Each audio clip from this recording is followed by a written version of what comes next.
मान सरकार की स्वास्थ्य क्षेत्र में 5 बड़े कदम। आम आदमी क्लिनिक की स्वास्थ्य सेवाएं अब घर बैठे व्हाट्सएप पर उपलब्ध। आम आदमी क्लिनिकों में 107 तरह की मुफ्त दवाइयां। आम आदमी क्लिनिकों में 47 तरह के मुफ्त टेस्ट। आम आदमी क्लिनिकों में एंटी रेबीज का मुफ्त टीका। आम आदमी क्लिनिकों में गर्भवती महिलाओं का मुफ्त इलाज। यही है नया पंजाब, जहां इलाज भी मुफ्त और मान सम्मान भी पूरा, क्योंकि लोगों की सेहत है सरकार की जिम्मेदारी। जय संविधान, जय भीम, महात्मा गांधी की जय, गोडसे मुर्दाबाद। देखिए, जो बिहार की यात्रा चल रही है राहुल गांधी की, तेजस्वी की और महागठबंधन की, उससे किस प्रकार से भारतीय जनता पार्टी बौखला गई है और इसमें जेडीयू का भी रोल अब ऐसा लग रहा है, जो हम लोग पहले हमें सूचनाएं मिल रही थी वही होने जा रहा है शायद। और भारतीय जनता पार्टी अचानक इतनी ज्यादा बौखला गई है कि पिछले 24 घंटे के अंदर 2 घटनाएं घटी। पहली घटना तो यह घटी कि एक महागठबंधन की मीटिंग में एक व्यक्ति ने मोदी जी के लिए अभद्र भाषा का उपयोग किया। अब ये मानी बात है, किसी भी नेता के लिए और सभ्य समाज में किसी के लिए भी अभद्र भाषा का प्रयोग करना उचित नहीं है। 50 करोड़ की गर्लफ्रेंड कहना, जर्सी गाय कहना, जर्सी बछड़ा कहना, कांग्रेस की विधवा कहना या किसी के लिए भी कोई अपशब्द कहना मेरे ख्याल से लोकतंत्र में निंदनीय है। अच्छा, जैसे ही ये भीड़ के अंदर एक व्यक्ति ने ये नारे लगाए, क्योंकि वो नारे लगाए गए थे महागठबंधन की सभा में, इसलिए गोदी मीडिया ने वो नैरेटिव बना लिया या उनसे नैरेटिव बनवा दिया गया कि कांग्रेसी लोग मोदी जी को व्यक्तिगत गालियां दे रहे हैं। आप जानते हैं कि आजकल हिंदू मुसलमान का नैरेटिव क्रिएट करने के लिए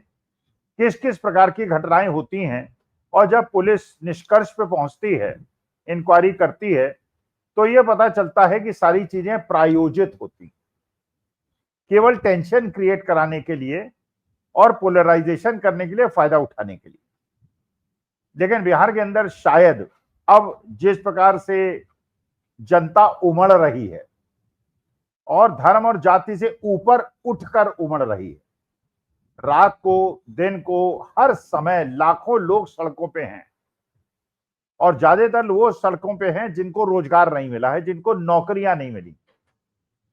और जो इस झांसे में आ गए थे कि 2 करोड़ रोजगार मिलेंगे, 15 लाख रुपए मिलेंगे, वो लोग सड़कों पे हैं, युवा हैं सड़कों पे, और धर्म और जाति से ऊपर उठकर हैं। इतनी न तो मेरे ख्याल से इंडिया गठबंधन के लोगों ने सोचा था कि जनता का इतना ज्यादा पॉजिटिव रिस्पांस मिलेगा, और न ये भारतीय जनता पार्टी ने सोचा था कि जहां पे उन्होंने बिहार के अंदर धार्मिक उन्माद की खेती करी है और अब शायद वो फसल काटने का समय आ गया है, और फिर चुनाव आयोग उनके बाद था ही,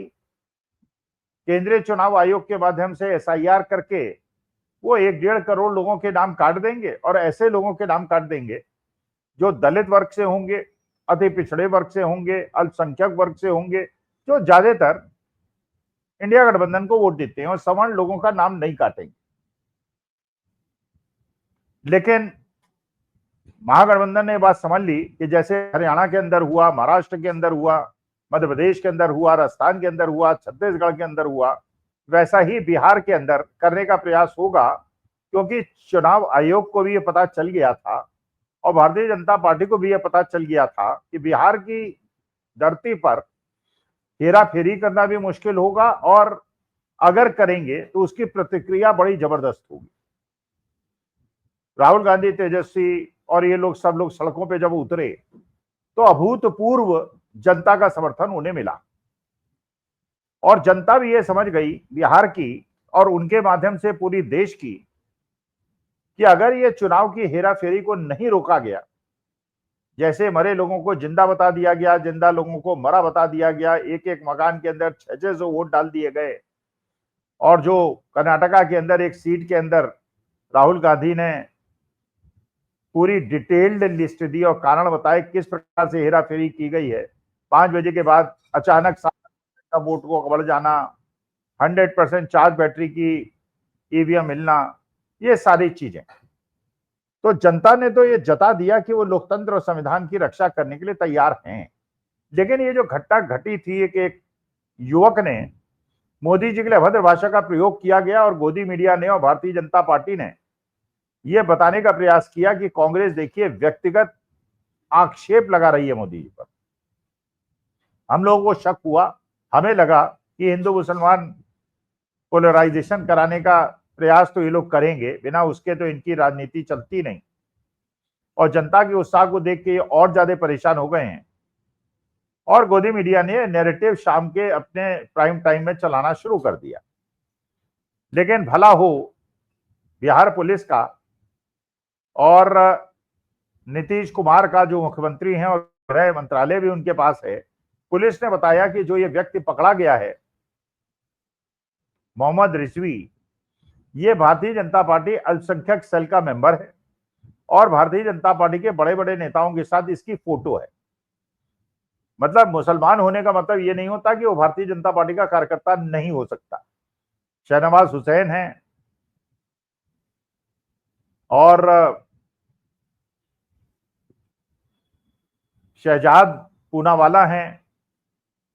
ये बहुत सारे ऐसे लोग हैं जो मुसलमान होने के बावजूद भारतीय जनता पार्टी में हैं। तो जब ये रहस्योद्घाटन हुआ कि वो व्यक्ति मोहम्मद रिजवी जो पकड़ा गया था पुलिस के द्वारा, वो भारतीय जनता पार्टी से संबद्ध है और बड़ा सक्रिय कार्यकर्ता है और उसका कांग्रेस से कोई लेना देना नहीं है, तो उसमें लेने के देने पड़ गए भारतीय जनता पार्टी को। अच्छा, जो बिहार ने सक्रियता दिखाई और ये जो जितनी तेजी से ये खबर फैलाई गई थी कि कांग्रेस ने ऐसा कर दिया, तुरंत उसका जवाब मिला और ये पता चला ये तो भारतीय जनता पार्टी का कार्यकर्ता है। और क्योंकि उसे मुसलमान दिखाया गया तो हिंदू मुसलमान का पोलराइजेशन करके महागठबंधन के मुहिम को नुकसान पहुंचाने का प्रयास असफल हो गया। नंबर 1। नंबर 2,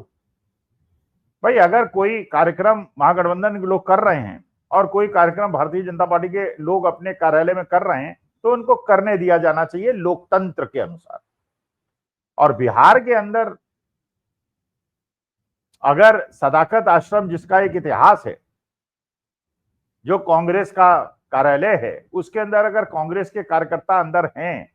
तो वहां पे भारतीय जनता पार्टी के झंडे लेकर अगर हजारों कार्यकर्ता भारतीय जनता पार्टी के डंडे और लाठी लेके जाएंगे और कांग्रेस के कार्यकर्ताओं को मारेंगे तो उससे यह स्पष्ट होता है कि एग्रेशन किसने किया। क्योंकि अगर कांग्रेस के कार्यालय में भारतीय जनता पार्टी वाले घुसे या भारतीय जनता पार्टी के कार्यालय में कांग्रेस वाले घुसे हैं तो यह प्राइमा फेसाई प्रूव होता है कि आक्रामक कौन है और डिफेंसिव कौन है। वहां भी जिस प्रकार की घटना हुई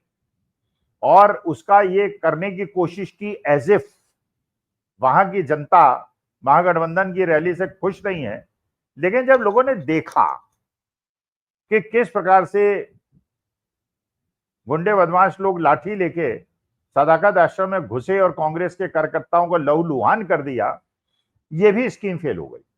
तो एक तो जो मोहम्मद रिजवी के माध्यम से मोदी जी को गाली दिला के कांग्रेस को बदनाम करने का कार्यक्रम था, वो भी फेल हो गया। और कांग्रेस के कार्यालय के अंदर भारतीय जनता पार्टी द्वारा आक्रमण करने का कार्यक्रम भी फेल हो गया। और इसकी अब काउंटर प्रोडक्टिव ये हो गया क्योंकि जो जनता को ये मैसेज मिल गया कि भारतीय जनता पार्टी आतंकित करके, डरा के जनता को ये मैसेज देना चाहती है कि तुम कांग्रेस से दूर हो जाओ। क्योंकि जैसे आतंकवादियों की बात हुई कि 3 आतंकवादी आ गए, उनके स्केचेस जारी हो गए, मतलब जनता को सड़क पे उतरने से रोकने के लिए जो प्रपंच हुए, ये सारे के सारे प्रपंच फेल हो गए। और अब बिहार की जनता में एक, मेरे ख्याल से ये एक डिटर्मिनेशन और ज्यादा स्ट्रांग हो गया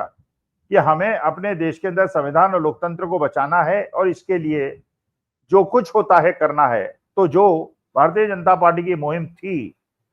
कि किसी भी तरह से महागठबंधन की रणनीति को फेल किया जाए और जो एक बात ये सुनी जा रही है कि जेडीयू जो सीट का बंटवारा होना है एनडीए के अंदर,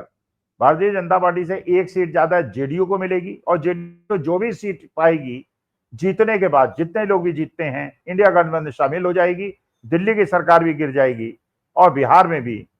महागठबंधन की सरकार बनेगी। चंद्रबाबू नायडू से नीतीश कुमार की बात हो चुकी है और नीतीश कुमार को उगलना या निगलना दोनों के लिए भारतीय जनता पार्टी के लिए मुश्किल होता जा रहा है। नमस्कार, धन्यवाद और प्रणाम।